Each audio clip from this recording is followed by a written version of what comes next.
পৃথিবীর বুকে 4টা গুনাহ আছে যেটা সবচাইতে ভয়াবহ এবং মারাত্মক। এই 4টা গুনাহের ধারে কাছেও যায় না। কবিরা গুনাহ তো অনেক আছে, তাই না? কিন্তু এই 4টা গুনাহ যদি কেউ করে ও ধ্বংস হবেই হবে। দুনিয়াতেও ক্ষতিগ্রস্ত হবে, আর আখেরাতে তো চূড়ান্ত জাহান্নামের সাধন করতেই হবে। কিন্তু এই পাপগুলো খেয়াল করেন তো, কয়টার সাথে আপনি জড়িত? হাজার হাজার মানুষ বাংলাদেশে আছে, হাজার বললে ভুল হবে, লাখ লাখ মানুষ আছে। এই 4টা পাপ প্রতিদিন করে, প্রতিদিন। আপনি করেন কিনা একটু মিলান। রাসূল আকরাম সাল্লাল্লাহু আলাইহি ওয়াসাল্লাম, আনাস রাদিয়াল্লাহু তাআলা আনহু থেকে বর্ণিত, নবী সাল্লাল্লাহু আলাইহি ওয়াসাল্লাম বলেছেন, কবিরা গুনাহ সমূহের মধ্যে সবচাইতে ভয়াবহ গুনাহ হচ্ছে 4টি। 1 নাম্বার আল ইশরাকু বিল্লাহ, আল্লাহর সাথে কাউকে শরীক করা। এদেশের মানুষের ধর্মীয় আবেগ বেশি, ধর্মীয় জ্ঞান কম। এই জন্য মানুষ ওই লালনের মাজারে গিয়েও কিন্তু অনেকে জান্নাত খোঁজে। অনেক মাজারে গিয়ে, যেখানে নামাজ নাই, রোজা নাই, যেখানে ফরজ বিধিবিধানগুলোকে ঠিকমতো আদায় করা হয় না, যেখানে নেশা চলে, এরকম জায়গায় যায় সেজদায় লুটায় পড়ে এই মানুষগুলো জান্নাত খোঁজে। কপালটা বানিয়েছেন আল্লাহ, তার সেজদা দিব সেই আল্লাহ সুবহানাহু ওয়া তাআলাকে। মানুষকে অনেকে সেজদা দেয়, জানেন? অনেক মানুষ আছে বিভিন্ন মাজারে কবর সেজদা দেয়। পৃথিবীর কোনো মানুষকে সেজদা দিতে পারে না, এটা হারাম, এটা নিষিদ্ধ।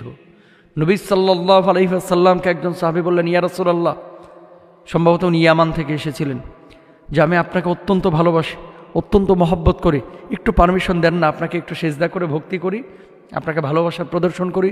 আল্লাহর নবী বলছেন সাল্লাল্লাহু আলাইহি ওয়াসাল্লাম, আল্লাহ সুবহানাহু ওয়া তাআলা যদি কোনো মানুষকে সেজদা দেওয়া জায়েজ করতেন, প্রত্যেক স্ত্রীকে তার স্বামীকে সেজদা করার জন্য বলতেন, যেহেতু আল্লাহ তাআলা বলেন নাই, সুতরাং তুমি আল্লাহ ছাড়া কোনো মানুষকে সেজদা দিবা না।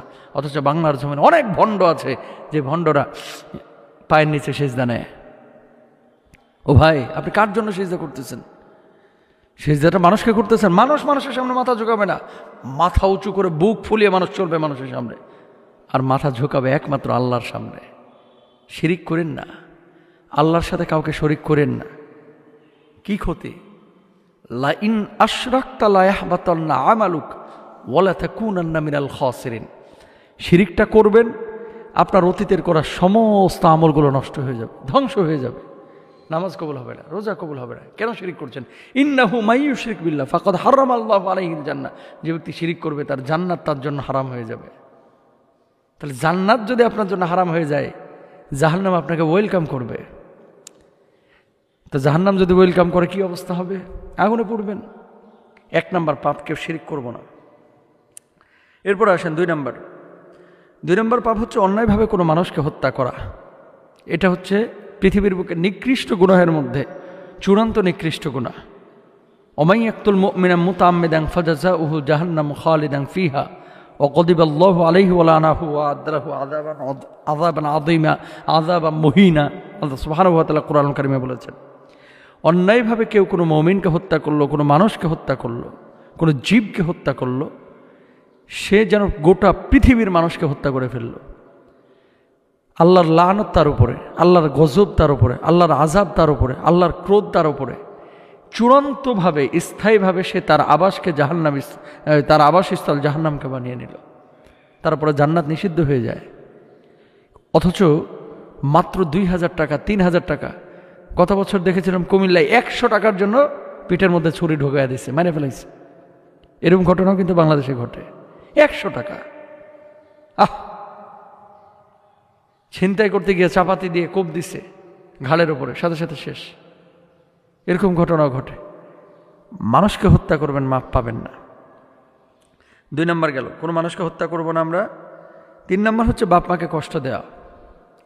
আল আক্ক, পিতামাতার অবাধ্য সন্তান যারা বাপ মাকে কষ্ট দেয়, এটা কবিরা গুনাহের মধ্যে চূড়ান্ত কবিরা গুনাহ। এই বাপ মারে কষ্ট দিয়েন না। 4 নাম্বার, মিথ্যা বলা এবং মিথ্যা সাক্ষী দেওয়া।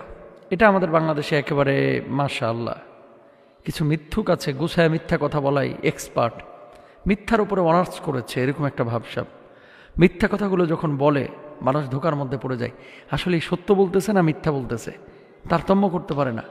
গত 16 বছরে এরকম অনেক ঘটনা ঘটেছে। আমরা দেখেছি এমন কিছু লিডার ছিলেন, এত সুন্দর করে গুছিয়ে মিথ্যা কথা বলতেন যেন মনে হতো গতকালকে রাত্রেই জান্নাত থেকে পালায় আসছে। এরকম একটা ভাবসাব ছিল। আল্লাহ বিচার করেছে, আস-সিদকু ইউনজি ওয়াল কিযবু ইউহলিক। সত্য মানুষকে মুক্তি দেয়, মিথ্যা মানুষকে ধ্বংস করে। কখনো মিথ্যার ধারে কাছে যাবেন না। আল্লাহ বুঝদান করুক।